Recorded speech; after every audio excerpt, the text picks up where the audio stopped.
बिस्मिल्लाहिर्रहमानिर्रहीम। अस्सलाम वालेकुम। आज हम पढ़ेंगे डायरेक्ट ऑफ्थल्मोस्कोप। ऑफ्थल्मोस्कोप एक ऑफ्थल्मिक इंस्ट्रूमेंट है, ठीक है। ऑफ्थल्मोस्कोप हमारे पास दो तरह का होता है, एक डायरेक्ट ऑफ्थल्मोस्कोप होता है और एक इनडायरेक्ट ऑफ्थल्मोस्कोप होता है। जो डायरेक्ट ऑफ्थल्मोस्कोप है वो किस लिए यूज होता है वो हमारे पास आज हम पढ़ेंगे। फंडस ऑफ द आई की एग्जामिनेशन के लिए यूज होता है। फंडस हम कहते हैं रेटिना का जो सेंट्रल पार्ट होता है उसको, जहां पर शार्प विजन बनती है हमारे पास, बहुत प्रिसाइज विजन देता है ये हमारे लिए। हम स्लेट लैम्प भी एग्जामिनेशन के लिए यूज करते हैं, लेकिन जब कभी स्लेट लैम्प किसी रीजन की वजह से हम यूज नहीं कर पा रहे प्रिसाइज या फिर एक्यूरेट या फिर बहुत अच्छी एग्जामिनेशन के लिए, तो फिर हम डायरेक्ट ऑफ्थल्मोस्कोप यूज करेंगे। डायरेक्ट ऑफ्थल्मोस्कोप की फर्दर डिटेल में जाने से पहले मैं आपको इसकी इमेज दिखा देती हूँ ताकि आपको पता चल जाए कि हम पढ़ रहे किस चीज के बारे में। ओके, ठीक हो गया। ये हमारे पास ऑफ्थल्मोस्कोप है। ये वाला जो नजर आ रहा है ये पेशेंट साइड नजर आ रहा है, जो कि पेशेंट की तरफ हमारे पास जिसका साइड किया हुआ होगा वो ये वाला साइड होगा। और ये प्रैक्टिशनर साइड है, यानी कि एग्जामिनर, ऑब्जर्वर, इसको बहुत सारे नाम मैं लूंगी, ठीक है।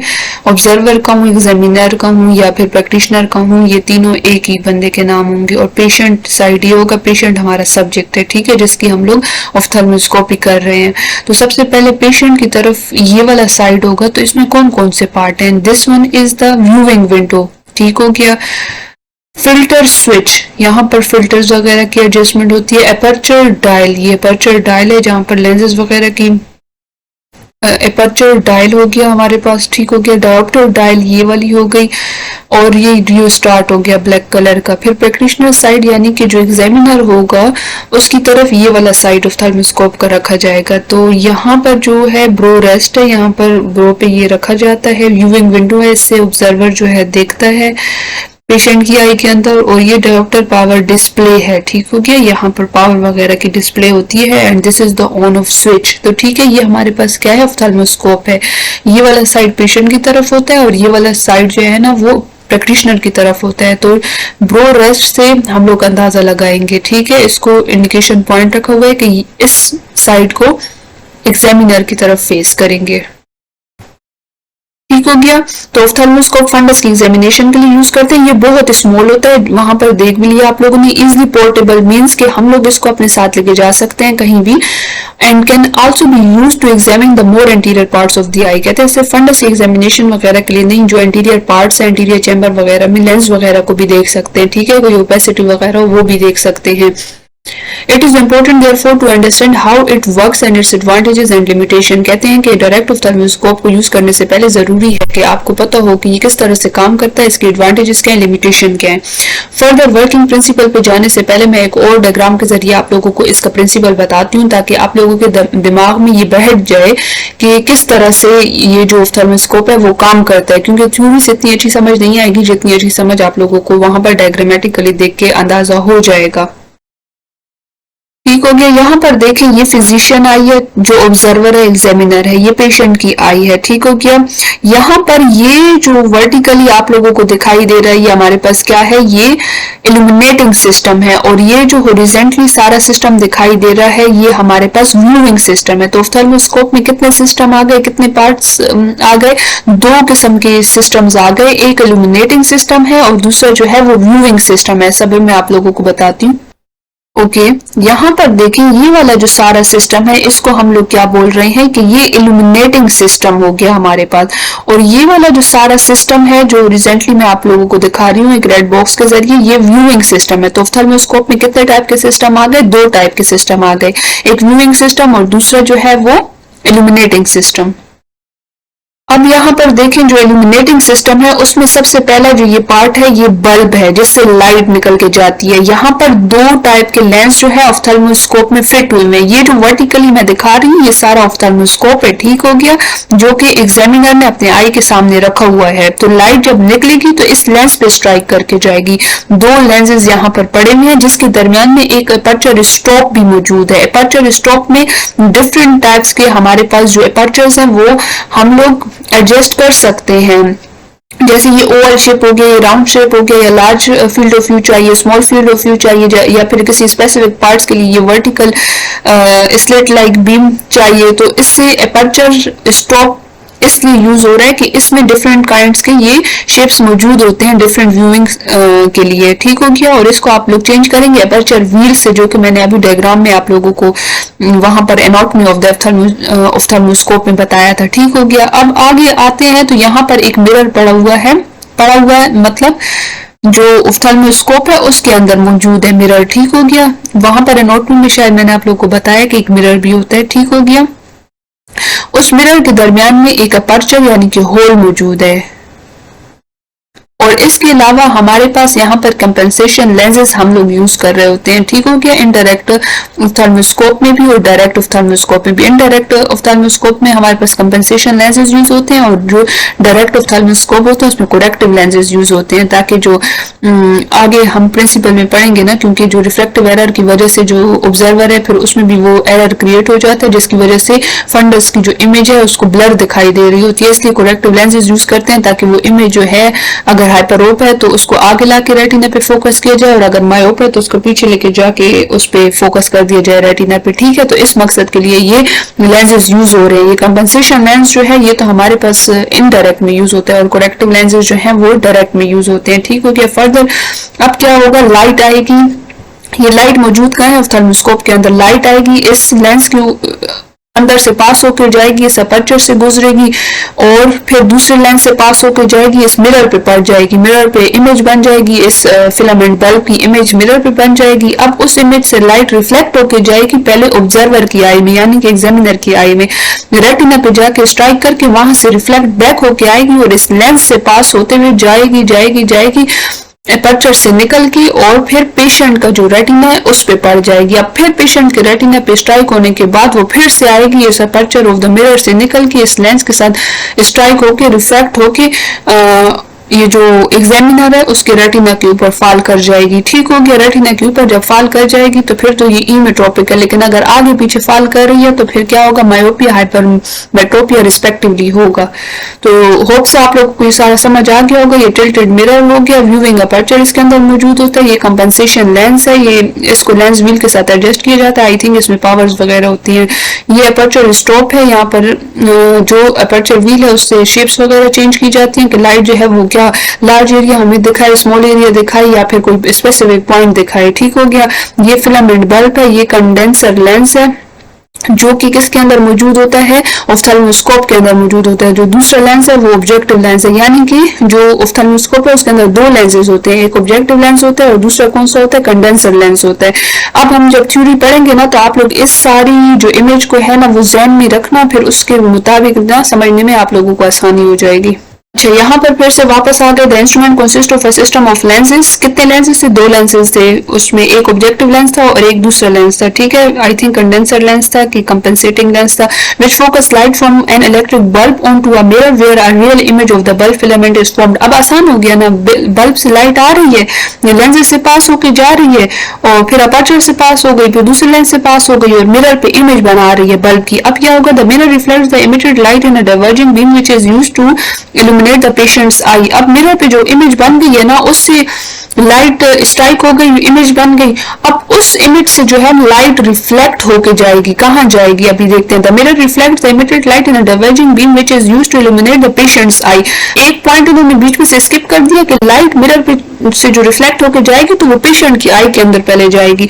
जब पेशेंट की आई के अंदर जाएगी तो फिर उधर से वो रिफ्लेक्ट होके कहाँ पर आएगी, ऑब्जर्वर जो सब्जेक्ट है यानी कि पेशेंट है उसकी आई के अंदर आके और इमेज बना देगी। जब इमेज बना देगी अब क्या होगा, अब इमेज से फिर रिफ्लेक्शन होगी पेशेंट आई से, यानी कि रेटिना से रिफ्लेक्शन होगी और फिर से लाइट जो है वो आएगी ऑब्जर्वर आई के अंदर।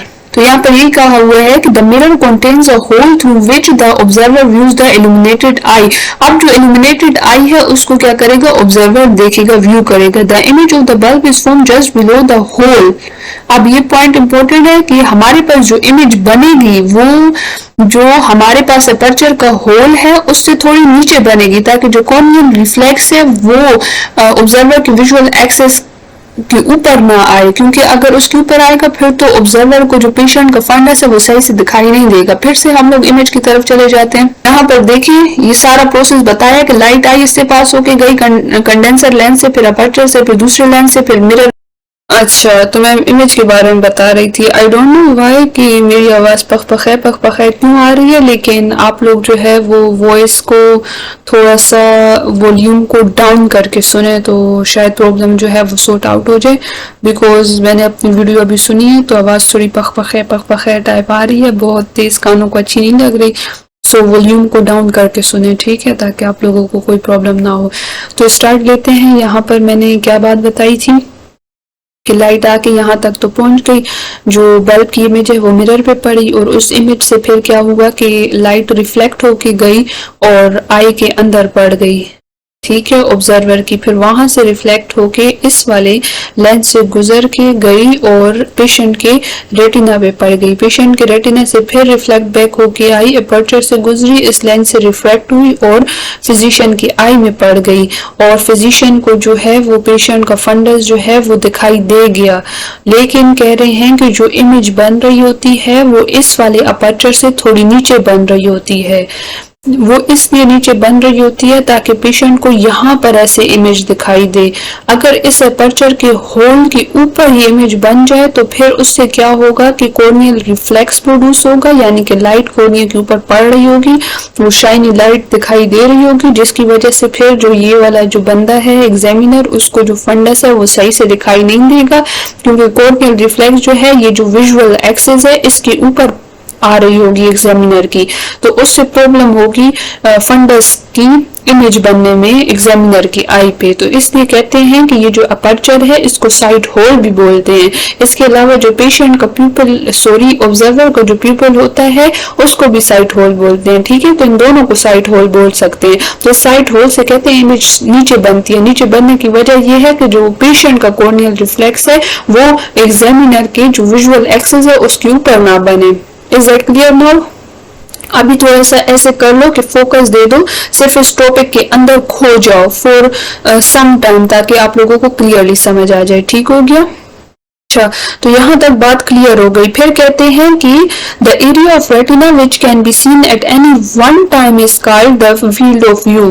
ऑप्थेल्मोस्कोपी कर रहा है एग्जामिनर, जितना रेटिना, जितना फंडस उसको दिखाई दे रहा है पेशेंट का, उसको क्या कहते हैं? फील्ड ऑफ व्यू कहते हैं। अब भूलेगा तो नहीं, फील्ड ऑफ व्यू किसको कहते हैं कि ऑप्थेल्मोस्कोपी करते वक्त एक वक्त में जितना रेटिना एग्जामिनर को दिखाई दे रहा होता है पेशेंट को, उसको फील्ड ऑफ व्यू कहते हैं। फिर कह रहे हैं कि ये किस पे डिपेंड करता है कि projected image of the side hole on the retina, कि जो फील्ड ऑफ व्यू होता है ना वो एक्चुअली क्या होता है, उस प्रोजेक्ट जो साइड होल है ना उसकी इमेज होती है रेटिना के ऊपर। यहाँ पर देखिए, यहाँ से जब रिफ्लेक्शन होके जाती है ना तो यहाँ पर ये क्या हो गया, साइड होल हो गया। तो साइड होल का जितना साइज होता है ना उतनी ही रेज ऑफ लाइट जाएंगी पेशेंट की आई के अंदर और उतनी ही इमेज बनेगी जितना साइज था इसका।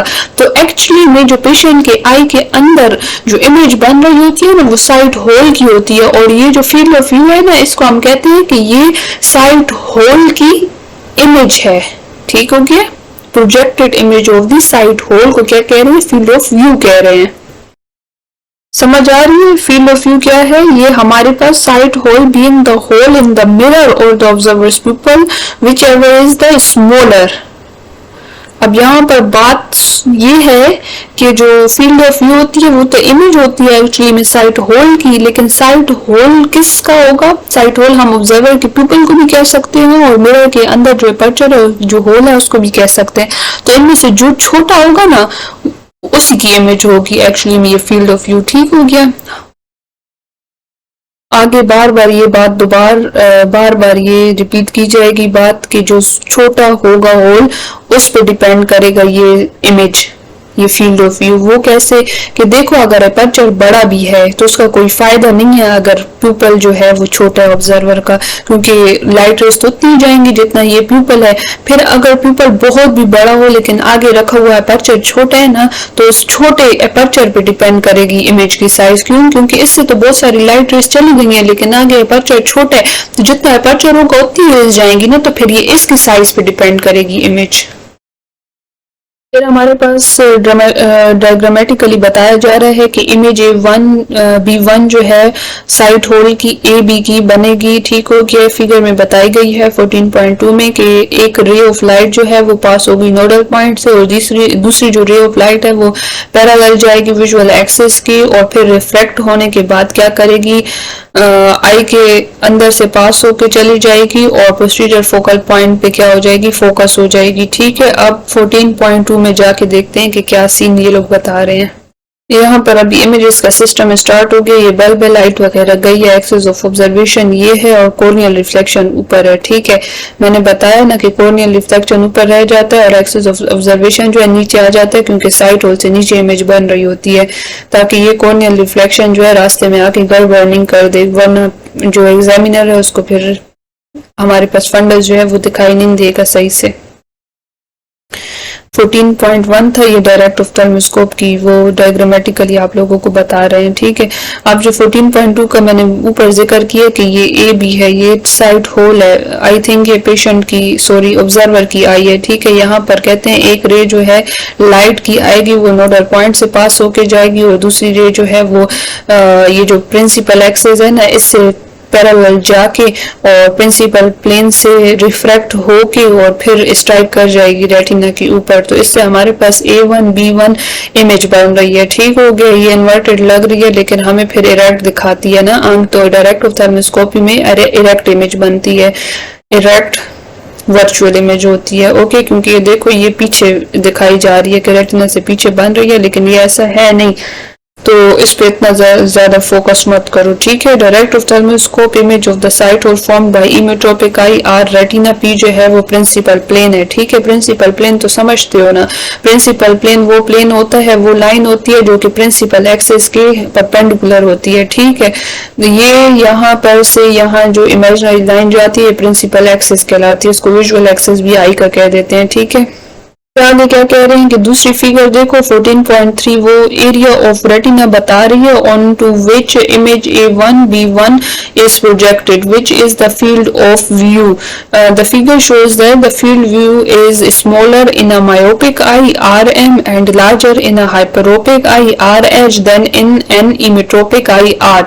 फिगर 14.3 के बारे में बता रहे हैं कि वो A1 B1 जिस एरिया को इल्यूमिनेट कर रहा है रेटिना के अंदर पेशेंट की आई में, वो डिपेंड करता है। ठीक है, इमेट्रोपिक आई में उसका साइज कुछ और होगा, हाइपरोपिक में कुछ और होगा, मायोपिक में कुछ और होगा। ठीक है, तो अब ये याद करने की बात है कि फील्ड ऑफ व्यू जो है डायरेक्ट ऑफ्थल्मोस्कोप में हाइपरोप्स में लार्ज होता है, उससे कम इमेट्रोप्स में होता है और उससे कम जो है हमारे पास किस में होगा,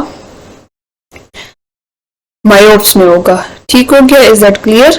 याद हो गया कि फील्ड ऑफ व्यू हाइपरोप्स में लार्ज होगा, फिर कम होगा उससे इमेट्रोप में, और सबसे ज्यादा कम जो फील्ड ऑफ व्यू होगा वो मायोप्स में होगा। अब फिगर में बता रहे हैं वो जाके फिर से देख लेते हैं। फिगर 14.3 इस वाली फिगर की देखें, बात कर रहे हैं कि ये एग्जामिनर आई है और ये जो है पेशेंट की आई है, तो कह रहे हैं कि ये देखो यहाँ पर लाइट कैसे कन्वर्ज होती जा रही है। तो हाइपरोपिक आई में जो है ये हमारे पास क्या होगा, फील्ड ऑफ व्यू क्या होगा, ज्यादा होगा, इमेट्रोपिक में थोड़ा कम होगा यहाँ पर, और फिर जो सबसे लास्ट है मायोप में सबसे कम फील्ड ऑफ व्यू दिखाई देता है। ठीक है, यहाँ पर ए बी जो एरिया है ये हमारे पास फील्ड ऑफ व्यू को शो कर रहा है। ठीक है, तो जो ए बी है वो आर एच के लिए ज्यादा है, आर के लिए कम है और आर एन के लिए सबसे कम है। आर एन कहते हैं कि रेटिना ऑफ द मायोप, मतलब मायोप की इमेज को कह रहे हैं, और आर एच कह रहे हैं हाइपरोप की इमेज को, और आर कह रहे हैं इमेट्रोप की इमेज को। इमेट्रोप तो जानते हो ना जिसमें रिफ्लेक्ट वगैरह ना हो, हाइपरोप तो जानते हो जिसमें हमारे पास फार साइटेडनेस को कहते हैं, जिसमें दूर की नजर तो ठीक होती है नजदीक की खराब होती है। मायोप्स भी जानते हो ना जिसमें हमारे पास आई की पावर ज्यादा हो जाती है, और इसमें हमारे पास इसको शॉर्ट साइटेडनेस भी कहते हैं, और इसमें दूसरा क्या होता है, नजदीक की नजर तो ठीक होती है, दूर की नजर खराब होती है। ठीक है, तो हाइपरोप में जो फोकस है वो रेटिना के पीछे बनेगा पेशेंट पे, और मायोप्स में जो है वो फोकस है यानी कि इमेज है वो रेटिना से आगे बनेगी, और इमेट्रोप में कहाँ बनेगी, रेटिना के ऊपर बनेगी। लेकिन यहाँ पर कंफ्यूज हो रहा है ना बंदा कि ये आर एच की इमेज आगे और फिर एम की इमेज पीछे कैसे बन रही है, मतलब मायोप में पीछे और आर एच में आगे कैसे बन रही है। तो बेटा ये हमारे पास एक सिस्टम है कि इमेज तो फार पॉइंट पे बन रही है ना, तो फार पॉइंट में ऐसे लग रहा है कि ये इमेजेस यहाँ बन रही हैं, ठीक हो गई है। इसलिए इसके साथ खुद को कंफ्यूज ना करें और आगे बढ़ जाएं। अच्छा, तो इन सारी चीजों को लेके ना घबराना नहीं है, ठीक है। ये अब एक फिगर खत्म होगी तो दूसरी आ जाएगी। अच्छा, तो क्या बात कर रहे थे कि घबराना नहीं है, ठीक है। यहाँ पर लिमिट ओवर हो जाती है स्क्रीन रिकॉर्डर की तो बहुत प्रॉब्लम हो रहा है। खैर बाहर 14.2 भी हो गया, 14.3 फिगर भी हो गई है, ठीक हो गया। रिकॉल करवा देती हूँ कि फील्ड ऑफ व्यू जो है हाइपरहोप में लार्ज होती है, मायोप में कम होती है और इमेट्रोप में इनके दरमियान में होती है, ठीक है, इंटरमीडिएट होता है।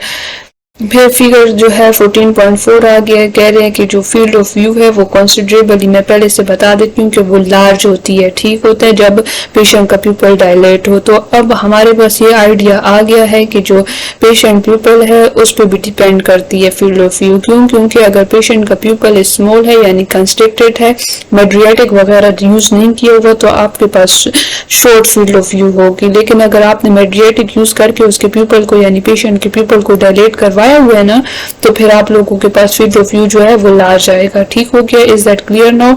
तो ये 14.4 में अभी यही बताएंगे जो कि मैं बता देती हूँ आगे करके। 14.4 देखना है, ठीक हो गया।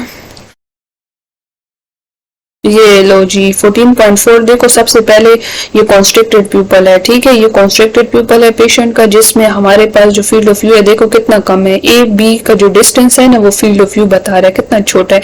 लेकिन फिर हमने मेड्रियाटिक यूज किया। मेड्रियाटिक यूज करने का क्या मतलब है? प्यूपल को हम लोगों ने डायलेट करवा दिया।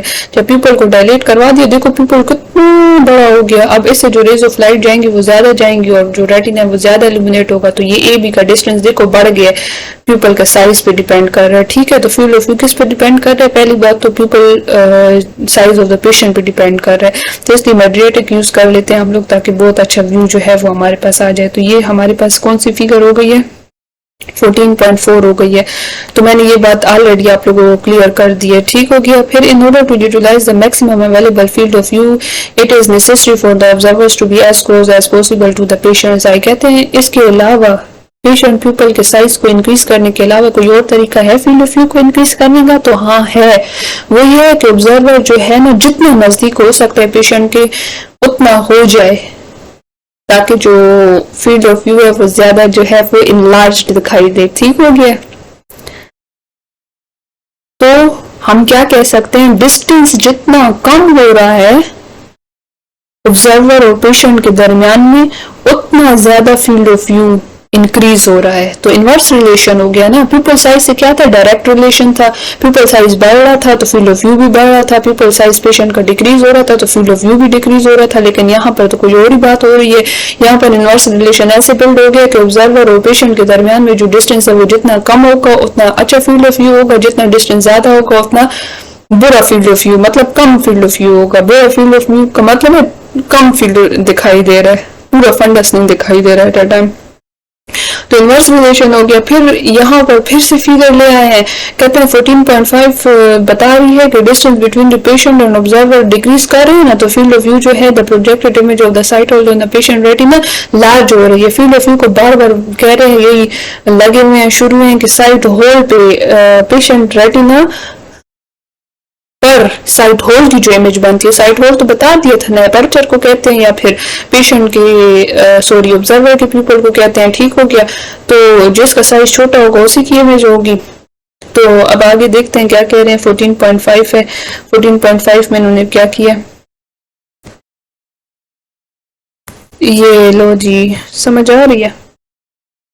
थोड़ा प्रॉब्लम हो रही है एडजस्टमेंट वगैरह, इनिशिएटर हूँ ना तो इतना यूज करने में थोड़ी मुश्किल है। अच्छा, थोड़ी बहुत प्रॉब्लम होगी, खैर आहिस्ता आहिस्ता ये सारे मसले जो है ना वो सॉर्ट आउट हो जाएंगे। यहाँ पर देखो ये ऑब्जर्वर है, अभी ये ए डैश बी डैश जो है ना ये पेशेंट की आई है, ये प्यूपल है। अब कह रहे हैं जो डिस्टेंस ज्यादा है तो फील्ड ऑफ व्यू देखो कितना स्मॉल है, ठीक है ना। फिर दूसरी बात क्या कर रहे हैं, ये देखो ऑब्जर्वर जब नजदीक आ गया पेशेंट की आई के तो देखो फील्ड ऑफ व्यू कितना ज्यादा हो गया। ए भी फील्ड ऑफ व्यू है ना, तो कहते हैं डिस्टेंस डिक्रीज करने से फील्ड ऑफ व्यू जो है इंक्रीज हो रहा है।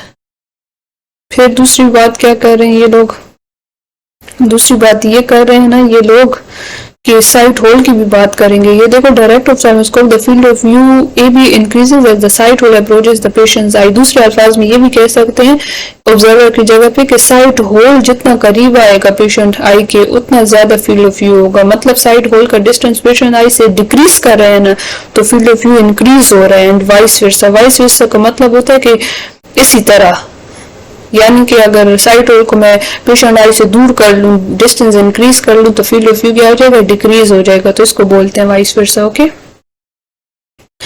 अच्छा, मैंने एक बात तो बतानी भूल ही गई। ये मैं अल्किंगटन से पढ़ा रही हूँ आप लोगों को, ठीक है। Direct indirect ophthalmoscope, direct ophthalmoscope मैं अभी पढ़ा रही हूँ। अगर आप लोगों को इनडायरेक्ट ऑप्थेल्मोस्कोप भी चाहिए वीडियो, तो कमेंट सेक्शन में कमेंट्स करें ताकि मुझे आइडिया हो जाए।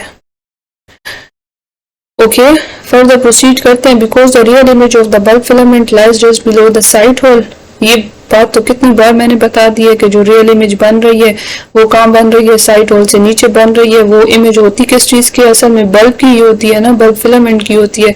The field of view is not even illuminated, तो कहते हैं कि इस वजह से फील्ड ऑफ व्यू जो है वो फुली इल्यूमिनेट नहीं होती। जो एरिया बी सी होता है वो ज्यादा ब्राइट होता है एरिया ए सी से। बस इन बातों में इतना जानने की जरूरत नहीं है, बस इतना सिंपल याद रखें कि इमेज नीचे बन रही है, लाइट ऊपर पड़ रही है, तो ऊपर वाला जो हिस्सा होगा बी सी वो ज्यादा इल्यूमिनेटेड है देन नीचे वाले से एसी से। और फिर क्या हो गया, बट दिस इफेक्ट कहते हैं आजकल जो मॉडर्न इंस्ट्रूमेंट है उसमें ये इफेक्ट जो है लार्जली एलिमिनेट कर दिया गया है, क्योंकि जितनी ज्यादा एडवांसमेंट, मतलब जितना ज्यादा टाइम गुजरता जा रहा है तो एडवांसमेंट आ रही है, हर चीज में एडवांसमेंट आ रही है, दुनिया कहाँ से कहाँ पहुंच रही है। फिर कहते हैं कि जब पेरिफेरल पार्ट्स देखते हैं ना तो डार्क शेडो नजर आता है रेटिना में। ये क्यों होता है, क्योंकि जो क्रिस्टलाइन लेंस है उसकी पेरिफेरी में हमें पता है कि वो टोटल इंटरनल रिफ्लेक्शन हो जाएगी, और टोटल इंटरनल रिफ्लेक्शन की वजह से जो है वो हमारे पास क्या हो जाएगी, डार्क शेडो दिखाई देगा। यानी आसान अल्फाज में फिर से बता देती हूँ कि डायरेक्ट ऑप्थेल्मोस्कोपी में हम लोग जब पेरिफेरल पार्ट्स देखते हैं ना तो हमें थोड़ा डार्क डार्क दिखाई देता है। वो इससे दिखाई देता है कि लेंस की पेरिफेरी से टोटल इंटरनल रिफ्लेक्शन हो जाती है। ये टोटल इंटरनल रिफ्लेक्शन पहले हमने पढ़ा था, अब मुझे रिकॉल करने में थोड़ी प्रॉब्लम हो रही है एज बिकॉज एग्जाम्स डेज हैं। तो टोटल इंटरनल रिफ्लेक्शन जो I think ray of light आ रही थी और वो फिर रिफ्लेक्ट हो रही थी, ऐसे कुछ था, लेकिन आई होप सो आप लोगों को पता होगा। तो बस सिर्फ इतना याद कर ली, टोटल इंटरनल रिफ्लेक्शन से ये सारा काम हो रहा है। ठीक हो गया। Light reflected from the illuminated retina of the patient I passes back. अभी फिर से ये वही वाली सारी बातें, इनमें कंफ्यूज नहीं होना। कहते हैं जो पेशेंट आई है इल्यूमिनेटेड रेटिना, जो इल्यूमिनेट हो रहा है उससे फिर से लाइट पास बैक होके आएगी, उस और होल से मिरर के अंदर जो होल है उससे गुजर के जाएगी, ऑब्जर्वर के आई के अंदर जाएगी। The position and size of the image formed in the observer's eye can be constructed by first constructing the image x y of the illuminated retina x y which is formed at the patient's far point. इस सब में कुछ भी important नहीं था याद रखने का, बस सिर्फ इतना याद करें कि जो इल्यूमिनेटेड रेटिना है पेशेंट का, उससे लाइट स्ट्राइक होके रिफ्लेक्ट बैक होके आ रही है, कहाँ पर जा रही है, पेशेंट ऑब्जर्वर की आई के अंदर जा रही है। लेकिन एक बात याद रखो कि जो पेशेंट की जो फंडस की जो इमेज जो बन रही है ना इल्यूमिनेटेड रेटिना की, वो पेशेंट के फार पॉइंट पे बनेगी। ठीक है, फार पॉइंट वो फर्देस्ट पॉइंट होता है जहाँ पर पेशेंट को क्लियरली दिखाई दे रहा होता है। ठीक है, तो डायरेक्ट ऑप्थेल्मोस्कोप में क्या बात इंपॉर्टेंट है कि जो इल्यूमिनेटेड रेटिना पेशेंट का उसकी इमेज कहाँ बन रही होती है, far point of the patient पे बन रही होती है। और ये एक्स वाई और ये चीजें जो बताई जा रही है ना, ये नीचे मैं आप लोगों को अभी जो फिगर बताएंगे ना 14.6, 7, 8 वगैरह, उसमें बता दूंगी कि कंस्ट्रक्शन का तरीका बताया गया। If this construction is used it is not necessary for the patient and observer's anterior focal points to coincide. Focal points तो समझते हो ना, दो फोकल पॉइंट्स हैं, एक एंटीरियर है एक पोस्टीरियर है। एंटीरियर फोकल पॉइंट कहाँ होता है हमारे पास, कुछ एंटीरियर कॉर्निया से somewhat I think approx 15.7 mm के फासले पर होता है। ठीक है, और जो पोस्टीरियर फोकल पॉइंट है वो समवट अबाउट 24.4 mm जो है ना बिहाइंड द कॉर्नियल सरफेस जो है एंटीरियर मौजूद होता है। ठीक हो गया। इनका काम क्या होता है, इनमें रेज ऑफ लाइट जो है ना आके मीटअप कर जाती है, कन्वर्ज करती है, डाइवर्ज करती है। ठीक है, तो ये फोकल पॉइंट वो पॉइंट होता है जहाँ पर rays of light after refraction या तो मीट करेंगी यानी कन्वर्ज करेंगी या फिर रिफ्लेक्ट हो जाएंगी। ठीक हो गया। फिर बता रहे हैं कि जो ये एंटीरियर फोकल पॉइंट है पेशेंट का और ऑब्जर्वर का कोइंसाइड कर जाता है, कभी कभी कोइंसाइड कर जाए तो अच्छा होता है, लेकिन नहीं करता तो फिर वो साइज में, इमेज की साइज में डिफरेंस आता है। तो ये कंडीशन कभी कभी रियरली अचीव हो जाती है डेली प्रैक्टिस में, तो ये आइडियल कंडीशन है जो कि अचीव करना मुश्किल है। ठीक है, फिर कहते हैं 14.678 में जो RPN, अच्छा तो किसको यूज कर रहे हैं, आर